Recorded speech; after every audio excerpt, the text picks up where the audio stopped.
പ്രിയമുള്ളവരെ, ഈ വർഷത്തെ ഇരിഞ്ഞാലക്കുട ഉപജില്ലാ സ്കൂൾ കലോത്സവം നവംബർ മാസം 4, 5, 6, 7 തീയതികളിൽ Puthukkad Saint Antony's higher secondary സ്കൂളിലും അതുപോലെ തന്നെ സെന്റ് ആന്റണീസ് UP സ്കൂളിലുമായിട്ട് നടക്കുകയാണ്.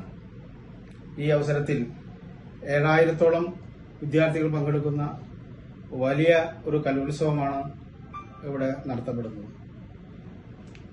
എല്ലാ വിഭാഗം ആളുകളുടെയും നാട്ടുകാരുടെയും അതുപോലെ തന്നെ വിദ്യാർത്ഥികളുടെയും അധ്യാപകരുടെയും ഒക്കെ സാന്നിധ്യം ഉളവാക്കുന്ന ഏറ്റവും വലിയൊരു കലോത്സവം എന്നുള്ള നിലയ്ക്ക് പുതുക്കാട് ഗ്രാമപഞ്ചായത്തിന്റെ പ്രത്യേകമായ അനുമോദനങ്ങളും ആശംസകളും അർപ്പിക്കുന്നതോടൊപ്പം എല്ലാ ജനവിഭാഗങ്ങളുടെയും പങ്കാളിത്തവും പിന്തുണയും ഉണ്ടാവണമെന്ന് പ്രത്യേകം അഭ്യർത്ഥിക്കുന്നു.